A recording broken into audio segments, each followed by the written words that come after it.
Shalom, bien-aimés, shalom à toutes et à tous. Je suis heureuse de vous retrouver ce soir. Bienvenue à votre émission, l'émission Dis-moi, Pasteur, à cette émission qui n'est plus à présenter. Alors, nous rendons véritablement gloire à Dieu. Nous rendons gloire à Dieu pour les témoignages qui sont envoyés vraiment en masse et que la gloire revienne vraiment à notre Seigneur qui a disposé de cette plateforme afin que vraiment le corps de Christ puisse être édifié. La question qui nous a été envoyée, en tout cas qui a été envoyée au pasteur est la suivante. Je n'arrive pas à développer l'habitude de méditer la parole de Dieu. Je n'arrive pas à développer l'habitude de méditer la parole de Dieu. Pouvez-vous m'aider, s'il vous plaît, pour répondre à toutes les questions par rapport à cette question, à ce thème bien précis sur la méditation? Nous avons le pasteur Pascal. Shalom, pasteur. Shalom Lo, chers amis, shalom à vous aussi. Alors, pour commencer, concrètement, c'est quoi la méditation de la parole de Dieu? Euh, la méditation, en fait, c'est un exercice, c'est une pratique spirituelle dans la vie d'un chrétien. La méditation fait partie des pratiques spirituelles qui doivent devenir, comme la personne a posé la question, une habitude, une culture, si tu veux. C'est plus facile pour moi de dire culture. C'est c'est une pratique spirituelle qui est centrée sur l'étude, la réflexion et l'application de la parole de Dieu dans notre vie. Ça n'a rien à voir, ça, il faut que je précise, ça n'a rien à voir avec ce que tout le monde pensait au départ, même il y a encore des gens qui pensent à ça, que la méditation, je m'assois, je lis un verset, je prie pendant 5 minutes et puis je pars. Non, la méditation, c'est tous les temps. C'est ce que Dieu nous dit, parce que c'est le verset de Josué 1, verset 8, qui en parle. Quand Dieu dit, répète sans cesse les enseignements de ce livre de la loi, médite-les dans les enseignements, jour et nuit. Applique-toi à obéir à tout ce qui est écrit, et derrière, il y a des résultats. Donc, en fait, quand il dit, répète sans cesse, c'est pas à nous de décider quand est-ce que je dois méditer la parole de Dieu. Quand il dit médite jour et nuit, ce n'est pas à moi de dire je vais méditer quand je peux. Donc, si Dieu recommande que ce soit un exercice ou une pratique permanente dans la vie d'un chrétien, nous devons comprendre donc que ce n'est pas juste un temps où je prends un verset, je réfléchis, je raisonne et je prie de manière brève et puis je me dis j'ai médité. Non. La méditation, c'est tout le temps, je sors, je médite. Parce que penser, c'est méditer. Je suis en train de penser à quelque chose pendant toute la journée, je suis en train de méditer sur quelque chose. Mais le danger, c'est que ce que nous méditons, c'est ce qui nous arrive. Ce que nous méditons, c'est ce que nous possédons. Donc, lorsque je sais que, en tournant mes pensées à l'intérieur de moi, je suis en train de méditer, parce que méditer, c'est haga, en hébreu, qui signifie marmonner, ruminer. Si je suis conscient de ça, mieux vaut que je médite la parole de Dieu. C'est ce que Dieu nous conseille. Et quand Dieu institue une instruction ou un commandement, c'est pas pour lui, c'est pour notre bien. Donc, la méditation, c'est un exercice, c'est une culture qui doit être développée dans la vie de chaque enfant de Dieu pour que la parole de Dieu vienne s'asseoir sur lui, dans son cœur, pardon, et que cette parole change son cœur. D'accord. Voilà. Donc, vous parlez de méditer. Vous avez dit penser, c'est méditer. Mhm. Donc, quels sont les véritables avantages, s'il y en a, Mhm. quels sont les véritables avantages rattachés du coup à la méditation dans la vie d'un chrétien? On ne fait rien, quelque chose, sans que ça t'apporte un résultat. Donc, tout ce que nous faisons de manière régulière, de manière répétitive, cette chose-là, quelle qu'elle soit, va amener des résultats dans nos vies. Et maintenant, si c'est la parole de Dieu que nous appliquons dans notre vie, dans notre esprit de manière répétitive et permanente, elle apporte quelque chose. C'est la parole de Dieu. C'est Dieu qui parle dans la Bible. Donc, la première des choses, déjà, elle va faire entrer la parole de Dieu dans notre esprit. Parce que lorsque nous écoutons quelqu'un enseigner, lorsque nous écoutons un enseignement, ce n'est pas dans notre esprit que la parole descend. Elle est d'abord dans notre intelligence. Mais pour que cette parole descende à l'intérieur de notre esprit, où elle doit porter des fruits, il faut que cette parole soit méditée jour et nuit. C'est là où elle va descendre à l'intérieur de notre esprit et devient vie de Dieu. Et si on arrive à mener un verset, qui était d'abord un verset dans notre intelligence, mais dès qu'il descend dans notre esprit, ça devient la parole de Dieu, vie de Dieu, nous verrons les choses changer. La méditation transforme la vie d'une personne. Dieu ne nous aurait pas conseillé de méditer jour et nuit sa parole. De la première des choses de ça, donc elle amène la parole de Dieu qui était dans notre intelligence, dans notre esprit, parce que nous marmonnons, nous ruminons, nous sommes comme des ruminants spirituels. Nous ruminons, où que je sois, Je suis en train de ruminer la parole de Dieu. Je suis en train de marmonner. Quand j'ai le temps, à voix basse, je parle des choses que j'ai lues, des choses que j'ai entendues. Je parle. Mais quand je suis seul, pardon, dans la voiture ou bien quelque part là, je parle à haute voix, je rugis. Parce que c'est ça qui va faire que mes pensées sont totalement focus sur la parole de Dieu. Et je ne vais pas vadrouiller. Je ne vais pas laisser mes pensées aller à gauche, à droite. Je suis concentré sur la parole de Dieu. Quoi encore? Mais vous savez, il y a les voix qui sont dans notre esprit. C'est-à-dire que tout ce qui est voix de discordance, ces voix que nous entendons, qui nous incitent à faire des choses qui ne sont pas pour la gloire de Dieu. Ces voix que nous entendons qui nous amènent, qui veulent nous amener à nous comporter en résistant, en rebelle vis-à-vis de ce que Dieu attend de nous. Ces voix-là, pour le faire taire, il faut la voix de Dieu, c'est de sa parole. Ce qui a manqué à Adam et Ève, c'était la parole. Dieu leur a dit ne mangez pas. Mais Ève avait juste un peu, comme beaucoup de chrétiens qui n'ont plus le temps de méditer. Malheureusement, quand le diable est venu, Satan est venu, il a senti que ce n'est pas Adam qu'il fallait tester. Il fallait tester celle qui était fragile dans sa relation avec Dieu par la parole. Il a testé, il a senti que Ève n'avait pas assez de matière en termes de connaissance de la parole, et c'est là où il est passé. Donc, les voix qui sont là pour te séduire, les voix qui sont là pour te déconnecter de Dieu, ces voix-là ne peuvent pas se taire. Si tu ne dis pas comme Jésus, il est aussi écrit, parce que tu as la parole à l'intérieur de toi. Pas la parole dans ton cerveau, dans ton intelligence. Non, la parole dans ton esprit, parce que le diable attaque ton esprit. Et donc, si la parole est bien assise dans ton esprit, il ne peut pas, parce que tu as la parole qui est comme un bouclier. C'est très important la méditation, que je peux encore dire. Et c'est là aussi, à force de méditer la parole de Dieu, c'est là où Dieu va te donner le réma. C'est-à-dire que la parole qui est unique pour toi.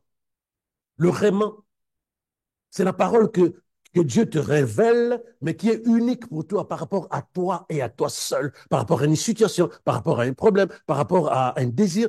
Dieu te révèle quelque chose de spécifique parce que tu n'as pas cessé de méditer sa parole toute la journée. Et c'est là où l'Esprit va te dire, tu vois, c'est ça la solution par rapport à ça. C'est ça la réponse par rapport à ça. Donc, ça t'apporte le réma. Le réma, ce n'est pas le réma pour toute une église. Non. Le réma, c'est la parole que Dieu révèle par le Saint-Esprit à l'esprit de quelqu'un. Mais si on n'est pas dans la méditation permanente, dans la méditation constante, il est difficile d'avoir un réma. Cette parole qui monte à l'intérieur de toi, qui te fait comprendre des choses que tu n'avais pas comprises avant. Et un dernier point peut-être, euh, ça te permet de ne pas méditer les problèmes. Parce que comme je dis, à force de penser, lorsque les gens passent leur temps à penser, les pensées, si ce ne sont pas des pensées basées sur la parole de Dieu, comme dit Philippiens 4, verset 8, que nous devons remplir nos pensées de tout ce qui est agréable, honorable, parfait, venant de la parole de Dieu. Si les pensées sont remplies de choses de ce monde, si les pensées sont remplies de choses toxiques, j'expliquais à quelqu'un il n'y a pas très longtemps ce que font les pensées. Quand tu vois quelqu'un qui est en forme, tu ne comprends pas. Ce n'est pas parce qu'il a gagné au loto. Il est en forme parce que ses pensées sont des pensées positives, si tu veux. Des pensées basées sur l'espérance et la gloire de Dieu. Mais quand tu vois quelqu'un qui tire son corps, comment ça va? Ouais, ça va. Et rien, cette personne s'énerve. Cette personne a des pensées toxiques. Les pensées toxiques te détruisent à l'intérieur. Les pensées de Dieu te donnent la force et l'énergie. Donc tu vois la personne en forme, mais tu te dis, mais qu'est-ce qu'elle a gagné? Rien. À l'intérieur, tout va bien. Mais la personne qui s'énerve en 30 secondes, la personne qui court, qui tire son corps, comme je l'ai dit souvent, cette personne est en train de ruminer des pensées sombres. Donc, pour ne pas ruminer des pensées sombres et être en paix, être heureux, être juste bien dans sa tête, dans son corps, il faut méditer la parole de Dieu au lieu de méditer sur les problèmes de la vie. Voilà ce que je peux dire là-dessus. D'accord. Mm. Vous avez parlé du coup de la méditation qui amène vraiment une sorte de bien-être. Tout à fait.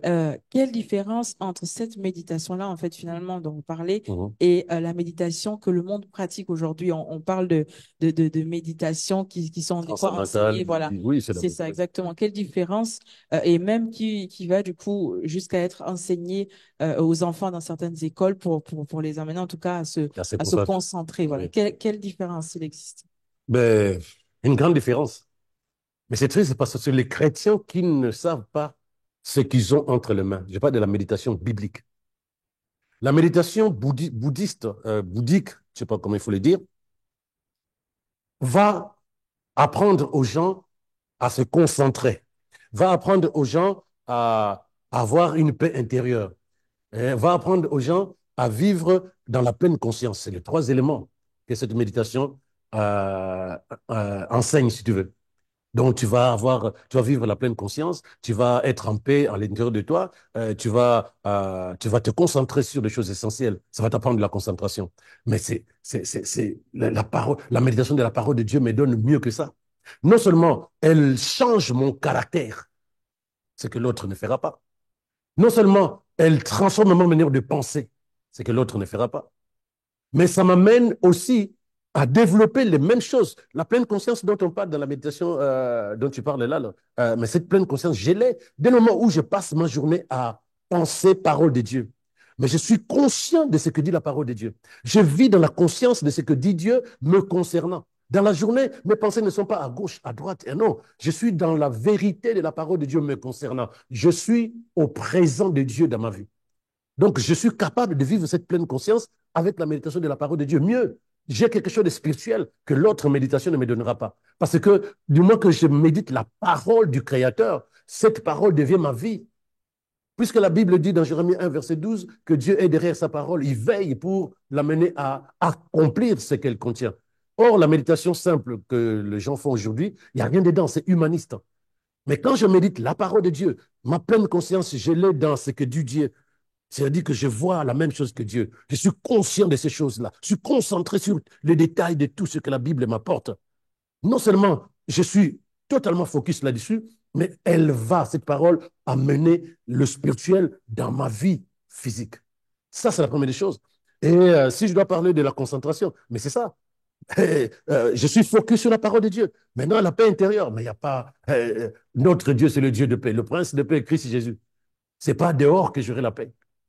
C'est pas dehors. Ce n'est qu'en Christ que j'aurai la paix. Donc, en gros, ce sont les chrétiens qui oublient, qui négligent ce qu'ils ont entre les mains, je parle de la méditation, de la parole de Dieu, par rapport à l'autre méditation, qui attire plein de gens parce qu'ils estiment que ça va régler leurs problèmes. Ça ne règle pas le problème. Moi, j'ai vu une dame chez qui je suis parti travailler un jour, quand j'étais encore à la fac, pour réparer son ordinateur. Mais tu vas chez elle, elle te parle des ondes par-ci, par-là, mais quand il s'énerve, tu te dis, OK, où sont les bonnes ondes, où sont les mauvaises ondes? Mais il faut toujours accuser l'autre. Il y a des mauvaises ondes qu'on a amenées dans ma maison. Ah ben tiens. Mais quand tu es en Dieu, tu n'as pas besoin d'accuser quelqu'un. C'est à l'intérieur de moi parce que Christ est au-dedans de moi. La vie, la parole de Dieu change d'abord mon caractère, ma personnalité, ma manière de penser. Donc, je n'ai pas besoin de dire que sinon c'est le dehors qui fait que je ne sois pas bien. Non, si je suis bien, c'est à l'intérieur de moi. Si je ne suis pas bien, à l'intérieur de moi. Voilà pourquoi je laisse la parole de Dieu travailler à l'intérieur de moi, comme dit Romains 12, verset 2. Je laisse la parole de Dieu transformer ma façon de penser pour que ma manière de réagir ne soit pas la même qu'avant. Non, c'est mieux pour les chrétiens de rester sur la parole biblique parce qu'elle est meilleure. Malheureusement, on, les gens ne peuvent pas, ne pensent pas l'enseigner à l'école. C'est triste, parce que c'est ça qui devait plutôt changer les enfants dès le bas âge, jusqu'à ce qu'ils grandissent. Mhm. Pourquoi, si justement c'est si important, en fait, finalement primordial, pourquoi les chrétiens Mhm. ont-ils du mal à justement pratiquer en fait cette méditation, en fait, vraiment amener à avoir de nouvelles habitudes au jour le jour? Pourquoi les chrétiens Mhm. ont-ils du mal du coup à le faire? Pour changer les habitudes, en fait, pour développer de nouvelles habitudes, si tu veux, euh, il faut déjà que les gens comprennent pourquoi je vais changer d'habitude. Pourquoi du jour au lendemain j'ai besoin de changer d'habitude? C'est la première question à laquelle il faut répondre. Cela signifie que si je dois changer d'habitude, je vais développer de nouvelles habitudes, c'est parce que c'est important pour moi, derrière un objectif que j'ai besoin d'atteindre. Donc, la première des choses, quelle est l'importance que revêt l'habitude qu'on veut développer? Tant qu'on n'a pas, on ne donne pas une importance à la chose, je n'aurai pas l'énergie, la force, la volonté, la discipline, la persévérance de pouvoir euh, développer cette nouvelle habitude. Il faut que je sache ce que ça va m'amener. Josué 1, verset 8, Dieu dit d'abord, un, répète sans cesse. C'est compliqué de répéter sans cesse. Deux, médite jour et nuit. Trois, obéis. Obéis à tout ce que la Bible te dira. Quatre, applique tout ce que tu auras entendu dans la parole de Dieu dans ta vie. Applique. Et puis vers la fin, pardon, vers la fin, avec une petite phrase, il dit, c'est alors que tu réussiras dans ta vie, dans tes devoirs, c'est alors que tout ce que tu feras sera succès. Donc, il te donne le résultat derrière. Mais il te dit, voilà, si tu veux réussir dans tes entreprises, si tu veux réussir dans tout ce que tu veux faire, voici les conditions. Donc, du coup, pourquoi tu vas méditer? Parce que tu veux réussir. Pourquoi tu tiendras à développer l'habitude de la méditation? Parce que tu veux réussir dans tout ce que tu veux entreprendre. Quelle est la raison pour laquelle la personne veut développer l'habitude de la méditation? Est-ce que c'est pour réussir ou pour mieux connaître Dieu? Parce que la méditation t'amène à connaître Dieu davantage. La méditation t'amène à penser comme Dieu, à parler comme Dieu. La méditation t'amène à ce que la parole de Dieu devienne ta vie. La méditation t'amène à ce que la vie de Dieu commence à demeurer au-dedans de toi et se manifester au dehors dans tout ce que tu es à l'extérieur. Donc, il faut que tu aies un objectif à atteindre. Il faut que cet objectif soit essentiel, important pour toi. Sinon, tu peux commencer à faire du suivisme en disant, je suis chrétien, on m'a dit que la méditation, c'est important. Non, c'est important pour chaque personne. La méditation est importante pour chaque personne. Donc, quand quelqu'un a du mal à lâcher prise, à développer, pardon, l'habitude de méditer, c'est d'abord, ça d'abord, quelle est l'importance que revêt la méditation, ce que je peux encore dire. La difficulté de payer le prix, d'abandonner les mauvaises habitudes. Méditer, si je me dis que chaque 6 heures du matin, je dois méditer. Le samedi, je ne vais pas au travail pour certaines personnes. Le dimanche, eh ben, le culte chez nous, c'est 10 heures, donc j'ai le temps. Ou, je ne sais pas, 13 heures pour nous ici au refuge. Mais j'ai besoin de dormir. Mais tant que je ne mets pas une discipline derrière, je ne vais pas développer une habitude. Une habitude se développe derrière une discipline. Tant qu'il n'y a pas de discipline, il n'y a pas d'habitude. Donc voilà ce que je peux dire par rapport à ça. D'accord. Mm. Je vais vous prendre un peu un cas vraiment pratico-pratique. Donc, vraiment quelqu'un qui se dit, je veux méditer, il a compris Mhm. l'importance de la méditation Oui, parce que à tous les coups, c'est pas forcément quelqu'un qui néglige. Donc, on va prendre le coup de quelqu'un qui veut méditer, oui. il a compris l'importance de la méditation, Mhm. mais qui, à l'intérieur de lui, donc par exemple, vous avez pris l'exemple tout à l'heure vous avez dit en fait que par rapport à la méditation, il va falloir ruminer, répéter Oui, vraiment à longueur oui. de journée. Mhm. Et en le répétant, le ruminant, en fait, finalement, les pensées, en fait, divaguent. Donc, Mhm. qu'est-ce qu'il faut faire par rapport à ce genre de cas-là où, par exemple, la personne s'efforce, mais il faut vraiment beaucoup d'énergie pour rester sur un verset, tellement les pensées vont à gauche et à droite. Et voilà, comment aider ce genre de personnes? En fait, nous tous, nous ne pensons pas de la même manière. Il y a des gens qui sont vraiment dans leurs pensées, dès qu'ils se lèvent, ils ne sont que dans les pensées, et pas forcément les bonnes pensées. Moi, j'appelle ça des cérébraux. C'est-à-dire que la tête fonctionne à 150 à l'heure. Et d'autres, ils ont cette possibilité de pouvoir être un peu plus modérés dans la manière de penser. On ne peut pas demander aux deux types de personnes d'avoir le résultat au même moment. Donc, celui qui a l'hyper-réactivité des pensées doit travailler davantage pour arriver à contrôler sa manière de penser. En fait, c'est ça qui amène les gens à lâcher prise très, très rapidement parce que les gens veulent, nous sommes dans une période de vie où tout doit aller vite. Les gens sont impatients. Les gens veulent des résultats en 30 secondes. Dieu dit, répète sans cesse. Pourquoi il a dit ça, lui? Parce qu'il sait que pour changer la manière de penser de quelqu'un, pour arriver à contrôler les pensées qui sont à l'intérieur de nous, ce n'est pas en 30 minutes, ce n'est pas en 30 secondes, ce n'est pas en 2 jours. Il dit, répète sans cesse. Quand Seigneur, je dois m'arrêter sans cesse, un point trait. Mais tant qu'on veut se donner un temps, on va se décourager très rapidement parce qu'on se dira, ça ne marchait pas. Dès que je commence, je ne fonctionnais pas comme ça avant. Je commence à ruminer, marmonner la parole de Dieu dans la journée. Et je vois que mes pensées ont le temps des pensées négatives ont le temps de venir s'incruster à l'intérieur de moi. Mais l'avantage, je sais que là, à ce moment-là, une mauvaise pensée vient de rentrer à l'intérieur. Je le sais. Parce que pendant longtemps, je ne m'occupais même pas de ça. Mais là, maintenant, je sais qu'il a cette mauvaise pensée de rentrer. Je ne dis pas, ah, purée, ça ne marche pas. Non! Du moment que la conscience commence à se réveiller, je suis capable à ce moment-là de pouvoir dire à cette pensée, barre-toi. Comment? Je remplace par une parole merveilleuse, par une pensée superbe. Je remplace. Et c'est ça qui va m'aider. Je ne peux pas du jour au lendemain commencer à penser comme Dieu. Il y aura un temps de guerre, de combat entre la mauvaise manière de penser, les mauvaises pensées et la parole de Dieu qui commence à prendre progressivement place. Mais il faut que je persévère. Il faut que je persévère. Avant, beaucoup de gens ne savaient pas qu'ils pensaient mal. Ils ne savaient pas qu'ils pensaient mal. Jusqu'au jour où, grâce à la parole de Dieu qui commence à rentrer en eux, ils commencent à voir que ça, c'est une mauvaise pensée. Ça, ce n'est pas la bonne manière de penser. Mais quand tu vois ça, ne te décourage pas. Remplace. Trouve un verset. Vois des choses plus belles, plus bonnes pour la gloire de Dieu. Et ainsi de suite, ainsi de suite. Il ne faut pas lâcher.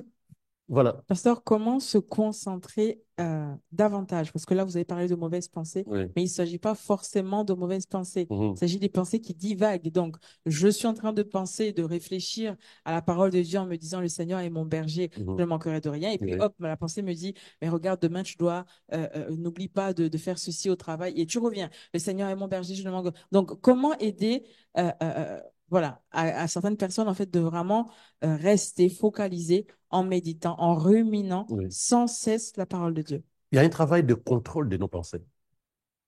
Je prenais toujours, et je continue à prendre le même exemple, un jeune homme qui est venu me dire, ouais, il a du mal à regarder les filles derrière. Il dit, j'ai du mal, je sais que j'ai pas envie. Même quand je prends une fille, j'ai tendance à me retourner pour voir derrière elle. Et j'ai pris un exemple simple. Je lui ai dit, OK, ta grande sœur là, est-ce que tu as déjà regardé ta grande sœur derrière? Ah non, non, non, pasteur, c'est ma sœur. Il dit, tu vois, c'est que tu es capable de switcher. Tu es capable de contrôler ces pensées-là. Tu as du mal, mais tu es capable de pouvoir te dire avec ma sœur, nine. Donc nous sommes capables. Lorsque tu dis que les pensées divaguent, tu es en train de dire le Seigneur est mon berger. Et puis, ah tiens, il faut que je fasse tel truc. À ce moment-là, tu sais consciemment que cette pensée n'est pas appropriée en ce moment. Tu continues, tu continues. Le contrôle ne se fait pas en 30 secondes. Donc, lorsque tu vois qu'il y a une pensée qui veut s'interposer, continue à proclamer la parole de Dieu avec plus de force, plus d'énergie intérieure, et tu verras que progressivement, les pensées qui divaguent, pardon, vont de plus en plus s'atténuer. Ça va progressivement. L'intérêt de ce que tu viens de dire, c'est la conscience que cette pensée-là n'est pas bonne ou cette pensée-là n'est pas à sa place. Donc, dès le moment où la conscience est réveillée, c'est suffisant pour que tu arrives à te contrôler. D'accord. Voilà. Merci, pasteur. Mm. Quelles sont les raisons qui poussent les gens à abandonner facilement? Ben, c'est comme je l'ai dit tout à l'heure, ben, ils attendent des résultats rapides. Et ils estiment que ça ne vient pas trop vite et ils lâchent. Dieu dit répéter sans cesse. Eux, ils estiment que répéter 3 jours, 2 mois. De toute façon, pour moi, la méditation, c'est jusqu'à la fin de notre séjour ici-bas. Donc, on ne peut pas s'attendre à ce que nous arrêtions à méditer un jour. Justement, j'allais en venir. Oui. À quel rythme, justement, doit-on méditer? Parce que si on dit jour et nuit, il y en a qui vont au travail, il y en a qui doivent s'occuper de leurs enfants, qui doivent cuisiner pour leur mari. À quel moment, en fait, finalement, j'allais dire, on s'arrête? Est-ce qu'il faut s'arrêter? À quelle fréquence, en fait, faut-il méditer? Je reviens sur Josué 1, verset 8. Médite, répète sans cesse. Pour amener une habitude à l'intérieur de moi, je n'ai pas à décider. C'est la régularité et l'intensité qui feront que ma façon de penser commence à changer. Mais il faut que je me base déjà sur mon état avant que je ne commence. Dans quel état je suis à l'intérieur? J'ai parlé de gens qui sont très hyper machin, hyper pensifs là. Ils sont dans les pensées tout le temps. Ces gens-là, tu ne vas pas leur demander de contrôler leurs pensées en 2 semaines. Ce n'est pas possible. Le monde te dira 21 jours, tu changes ton habitude, ce n'est pas vrai. Il faut voir d'abord l'état de la personne, l'état intérieur et les efforts que la personne investit pour arriver à changer. Je reviens sur ce que Dieu a dit. Il a dit, répète sans cesse, médite jour et nuit. Et dans 1 Thessaloniciens, pardon, euh, euh, euh, la Bible dit, prier sans cesse. Donc, sans ça signifie que tu es capable de prier en langue alors que tu travailles. Tu es capable de prier en langue alors que tu es en train de faire ta vaisselle. Tu es capable de prier alors que tu es en train de cuisiner. Tu es capable de prier aussi ou de ressasser la parole de Dieu alors que tu es en train de coudre un habit ou tu es pas de faire quelque chose. Pourquoi? Parce que c'est notre esprit qui prie. nous sommes en train d'apprendre la parole qui est dans notre intelligence et l'amener dans notre esprit. Donc, à ce niveau-là, je ne me pose pas la question, ah, j'ai en train de me distraire encore, à condition que c'est volontaire, tu arrêtes. Mais nous sommes capables de nous dire, je continuerai à faire ce que je dois faire. Je ne donne pas un temps à Dieu. C'est l'erreur. Parce que je disais tout à l'heure que ce qui amène les gens à vite lâcher, c'est le manque de résultats rapides ou simplement ils n'ont pas la vision de l'objectif à atteindre. Je ne m'arrête pas tant que je n'ai pas l'objectif. Je n'ai pas encore atteint l'objectif. Pourquoi je dois m'arrêter? Je n'ai pas encore atteint l'objectif. L'objectif, c'est quoi? C'est arriver à penser comme Dieu. Mes pensées doivent être totalement inondées de la couleur de la parole de Dieu. Mais je ne suis pas encore arrivé à ce niveau-là. Pourquoi je dois m'arrêter? Donc, c'est ça.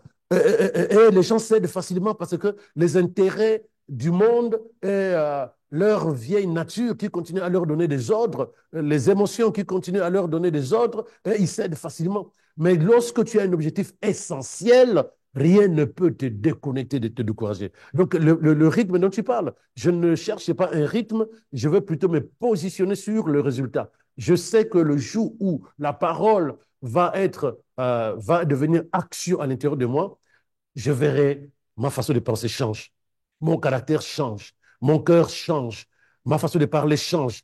Là, à ce moment-là, je sais que euh, euh, Christ à l'intérieur de moi commence à être visible.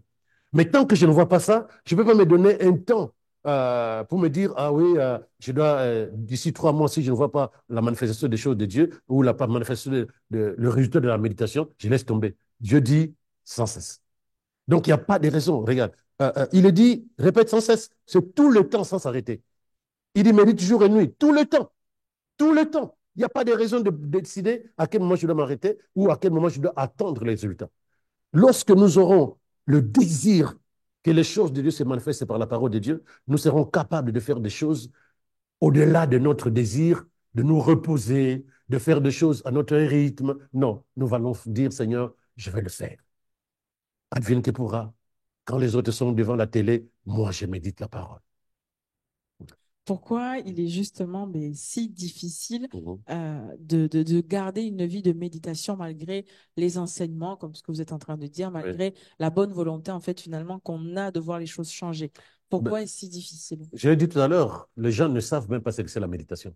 La méditation qu'on a enseignée dans les églises, qu'on enseigne encore dans l'église, tu prends ta Bible, tu prends ton cahier, tu notes, tu notes, tu notes, et tu dis, Seigneur, je te remercie pour m'avoir révélé ta parole. À partir de maintenant, je vais faire ça et ça et ça. Tu pries et puis tu clôtures, tu t'en vas. Ta conscience humaine est tranquille. Mais la méditation, c'est ruminer. Le ruminant, la vache, le mouton, ils mangent, ils mangent, ils mangent, ils mangent, ils mangent, et ils vont s'asseoir et ils prennent ce qu'ils ont mangé dans la première poche, ils mâchent, ils mâchent, ils mâchent, ils donnent, ils déposent dans la deuxième poche, ils mâchent, ils prennent encore ainsi de suite. Toute la journée, ils font que ruminer. Tu ne peux pas amener le nutriment spirituel dans ta vie si la parole de Dieu n'est pas ruminée. Sinon, ça reste dans l'intelligence.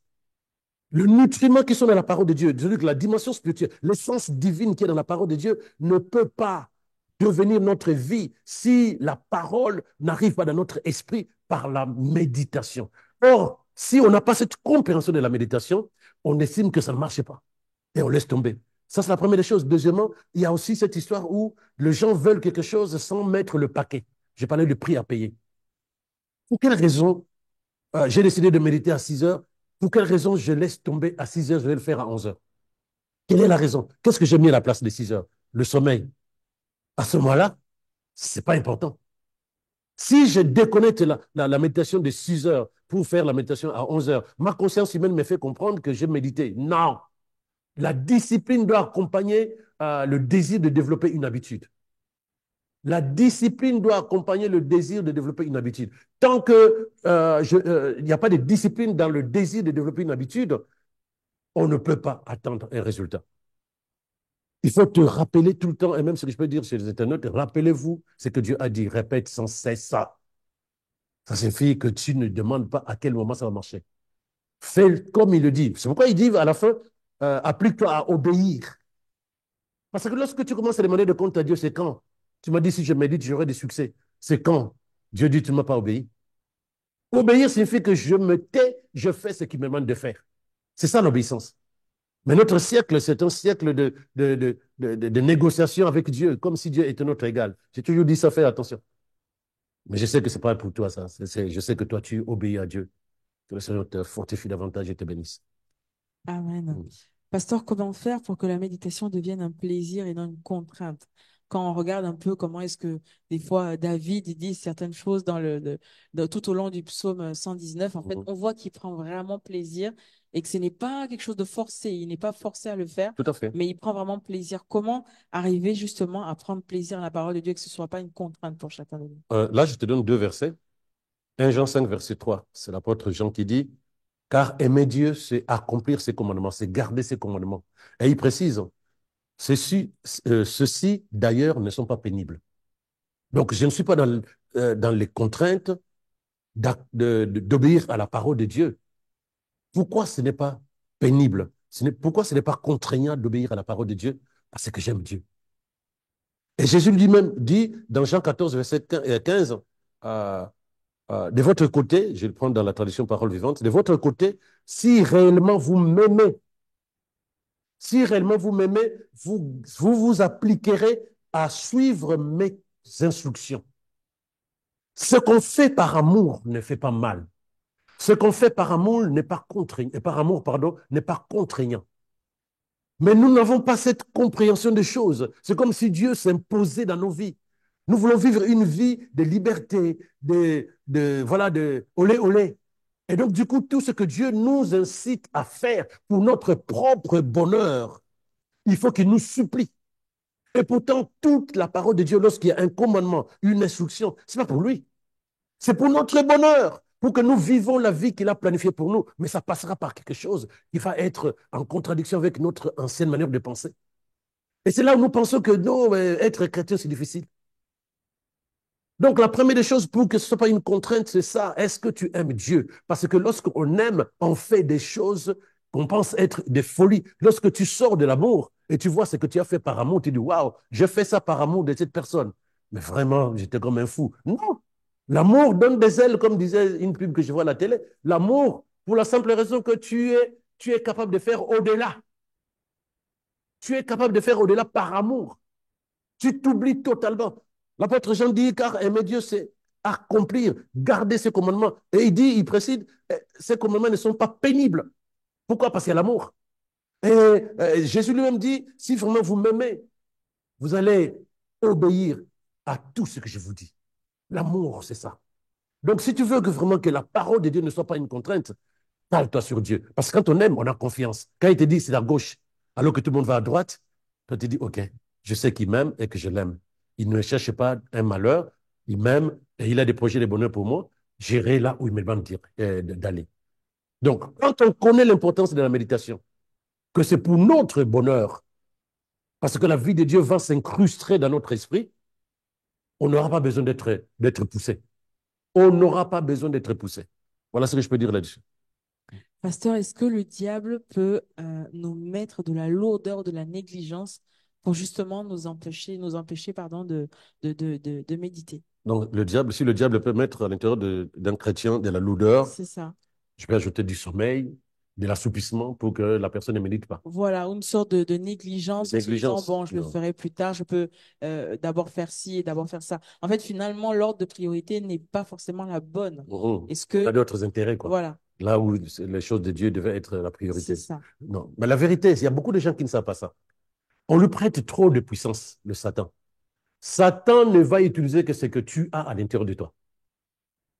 Satan ne peut utiliser que ce qui est à l'intérieur de toi. Il y a Galates 5, verset 24, il dit ceci.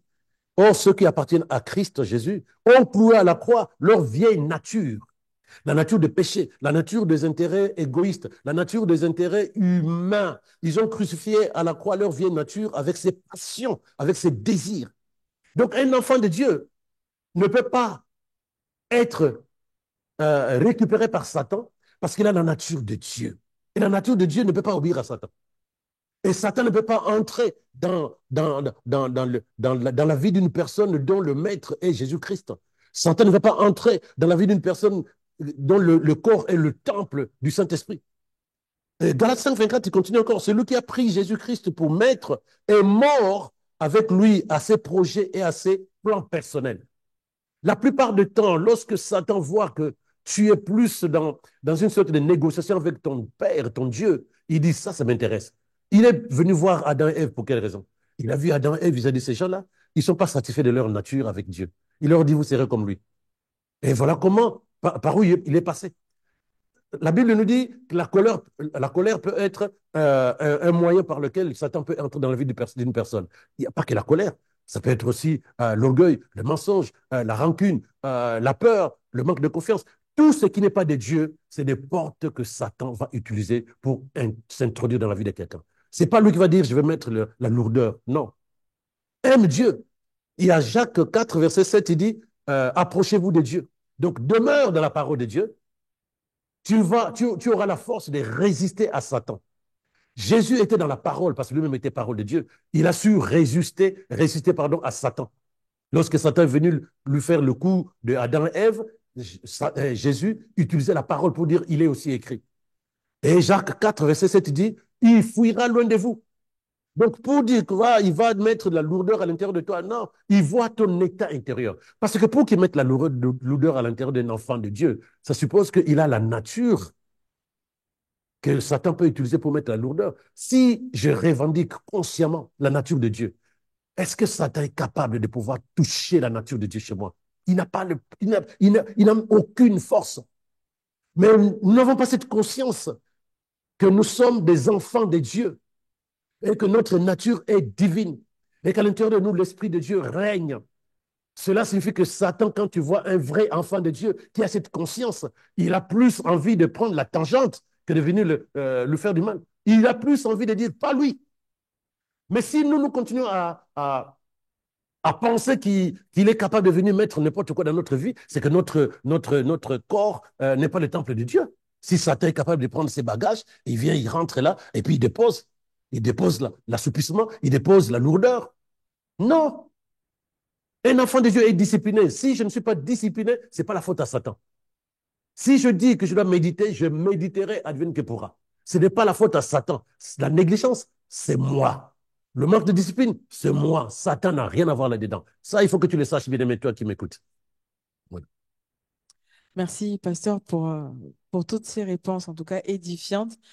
Nous sommes arrivés à la fin. Nous sommes arrivés à la fin. Et pour tous ceux qui nous retrouvent, pour tous ceux qui nous regardent, pardon, ce soir Mhm. et qui ont besoin de comprendre comment arriver à développer l'habitude d'une méditation constante. Tout à fait. Qu'est-ce que vous pouvez leur dire pour ceux qui ont du mal, pour ceux qui ont lâché déjà depuis plusieurs années, Mhm. pour ceux qui voilà, ont besoin de vraiment restaurer cette méditation et qui ont besoin vraiment de voir les choses changer. D'accord. Qu'est-ce que vous pouvez leur dire? Ok, bien aimé. Ce que j'ai dit au début, la méditation, c'est essentiel pour toi. La vie de Dieu est dans sa parole. Et sa parole, ce n'est pas juste écouter, mais sa parole doit devenir ta vie. Mais elle ne deviendra jamais si tu ne médites pas, comme j'ai expliqué là. C'est-à-dire que tu prends ce que tu as appris par la réflexion, par l'étude de la parole de Dieu. Tu prends un verset, une pensée de Dieu. Lorsque, par exemple, le verset de Psaume 23, verset 1, le Seigneur est mon berger, je ne manquerai de rien. Le Seigneur est mon berger, je ne manquerai de rien. Et chaque fois, tu ressasses ça, tu es sur le chemin, tu es dans les transports, tu es dans ta voiture, tu es au travail. Mais qu'est-ce que ça signifie? Le Seigneur est mon berger, le créateur de l'univers, c'est mon Père, c'est ma source. Et l'or et l'argent lui appartiennent, tout vient de lui. Tu es en train de méditer, tu es en train de ruminer. Cela signifie que moi, si je suis son enfant, puisque je suis son enfant, je dois apprendre à accepter que je ne manque de rien. Je ne suis pas en manque. Je possède. Je possède la paix, je possède la joie, je possède la santé, je possède l'argent dont j'ai besoin pour payer mon loyer, je possède le moyen dont j'ai besoin pour pouvoir faire plaisir à ma famille. Donc, tu es en train de méditer la parole de Dieu pendant que tu vois, parce que il faut voir la parole de Dieu. Ça, c'est notre histoire. Il faut voir la parole de Dieu. Tu vois ce que dit la parole. Pendant que tu es en train de voir, tes pensées sont occupées. Tu ne penses pas au mal. Tu ne penses pas à la détresse. Tu ne penses pas, tu n'as pas de soucis. Tu ne médites pas sur les soucis, tu médites sur la parole de Dieu. Rappelle-toi que pour vivre une vie comme celle-là, quand Dieu dit médite sans cesse, médite jour et nuit, répète sans cesse, il faut que tu saches que c'est important que tu fasses comme ça pour que la parole de Dieu devienne ta vie. Donc, ce que je peux te rappeler très rapidement, il faut que tu aies envie que la vie de Dieu devienne ta vie. Mais ça passe par la parole de Dieu. Comment? En la méditant, pas en écoutant. Tu peux rester devant ta télé en train de suivre tous les pasteurs du monde tant que tu ne médites pas la parole jour et nuit, c'est-à-dire de manière permanente. Tu remplis tes pensées de la vérité de la parole de Dieu. C'est difficile que la vie de Dieu soit ta vie. Et c'est pourquoi ça ne marchait pas beaucoup chez les chrétiens. Rappelle-toi aussi l'importance que ça revêt, que la méditation revêt dans ta vie humaine. La Bible dit que ce que nous voyons vient de ce que nous ne voyons pas. La parole de Dieu est invisible, mais elle est réelle, elle est puissante. Parce que c'est la parole du Créateur.